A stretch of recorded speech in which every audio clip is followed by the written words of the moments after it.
I want to start off by saying thank you to everybody that has been signing, sharing, and spreading this petition. We're almost at 300 signatures. I cannot thank you enough. The warrior spirit is activating all across the nation. Thank you, thank you, thank you. Now let's get into this update. You ever notice every time somebody tries to help me get answers about my son Shawn's death, they disappeared? Well, let me share with you that back in May, I got connected to a senator staffer named Ethan Navarre. Now, he worked for Senator Chris Van Hollen's office, the same Senator Chris Van Hollen that's on the petition as a decision maker that still haven't responded yet. Now, May 30th, he thanked me for speaking with him through the email. He told me that he could help and let him know how they could help me after I spoke to my attorneys that I thought that were representing me at the time. Now, once I found out they wasn't, I responded back to Mr. Navarre and let him know. And then he asked about the last time I spoke to Job Corps. Well, I told him. They never responded back to me. They never called me and let me know anything was wrong with my son. So he offered to request Job Corps' official assessment of what happened to my son. Even said they might try to hide behind the police investigation again. But he was willing to push for it anyway.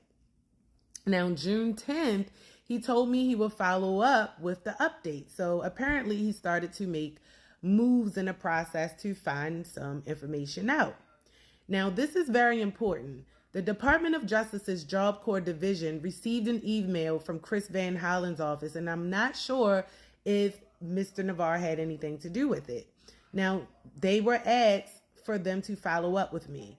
So I received a call from someone from that office who told me that they couldn't help me out. They didn't have as much jurisdiction. You saw that, right? But it happened the same week I exposed big news in my petition about fentanyl and the 26 people who dropped on Pennsylvania Avenue here in Baltimore. That is what has me a little confused about if that was Mr. Navarre or just someone else that sent that email over. Now, a woman named Erin did contact me, and I emailed her on July 24th with pictures, documentation of all 3 reports, and details about my son's case, and she never got back to me. She told me that she would review the case and that, again, she doesn't have as much jurisdiction over anybody or anything that I do as a mom. So maybe that's why there was a delay, and maybe that they think I'll be waiting for her, but I'm going to continue to move on. Now, on July 27th, I get an email saying Ethan is no longer with the office. No warning, no explanation, just gone. Replaced with a generic contact us message. And the only reason why I found that out is because I wanted to let people know that my house was being tampered with. My back door, someone tried to get into it. Now tell me, is this a coincidence or another way to buy them the time that they need? Because it's not just the Senate office, it's happening online too. Now, I made 3 petition videos that got hundreds of views. One of them is even up to 1,000 views on Newsbreak. Real engagement, people concerned, people were definitely talking, and this was in a matter of hours, okay? Now, when I try to upload new videos concerning my petition, I can't upload them to Newsbreak. Every time I get the retry, other videos like me dancing and acting crazy, no problem. Just the petition videos. Now, I emailed Newsbreak on August 7th, and I asked them if, they knew about my page. Could they check on my videos? And they replied to a totally different question that I asked them about being able to post my story officially on their page since they were tampering with my videos on my profile. But they didn't even mention that. They just told me to address my latter concern with their clips department. And that was like 3 or 4 days ago, and I still didn't get a response from that. So again, more delays, more people seeming like they're trying to help solve my problem, but it's just to string out time. And it's not just on Newsbreak. TikTok limits my tags. They don't even allow me to tag. They don't allow me to upload any videos about my petition. It's all retry. Same like with Newsbreak. So here's my question.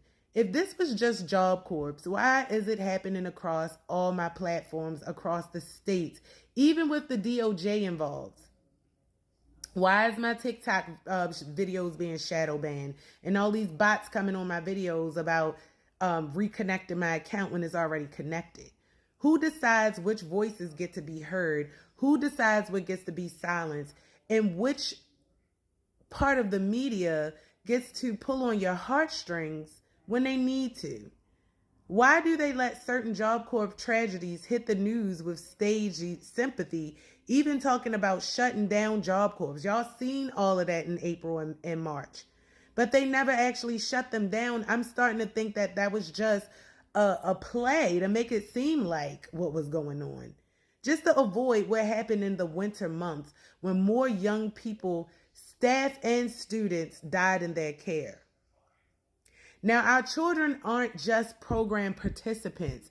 They're not numbers. They're not units in some federal funding system, which that's what they're treating them like, cattle.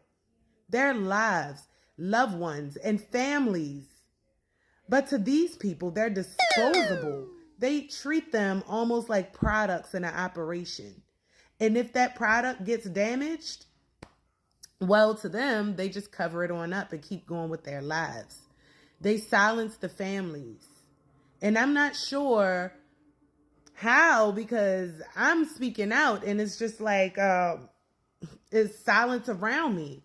They just continue to move on. Well, that's not happening here. Not with me, not with Shawn Lee Fortune, not with all the other families who never got justice. If I had a child in Job Corps right now, I would be telling my child, leave that program. We need answers. We need accountability. Now let's chop it up a little bit. I need you guys to continue to share, sign, and push this petition. Read it. Make sure you're engaged with the petition. You understand what we're asking for, what we're demanding. Stop taking life for granted, okay? Another thing I do is help people get covered. Very low monthly prices starting at $15. So get coverage, plan your funeral ahead while you can, start your 20-year investment while you're young. I can do it all for you. Also, if you're ready to turn up your spiritual power and protection so you can be fearless and know that you're being backed by the highest God on this planet, then go ahead and hit that link. And if you want to fight actively with me, if you feel like just hitting links and signatures isn't enough and you want to get active in the field, then go to the Google reviews for Pittsburgh Job Corps, Allegheny Medical Examiner's Office, Ball's Funeral Home, and the Allegheny Police Department, and ask them who will take responsibility for Shawn Fortune's death. Okay? And make Bob Gottschalk, director of Pittsburgh Job Corps, answer for his neglect. Because that man, being a director, has been quiet. Very, very quiet.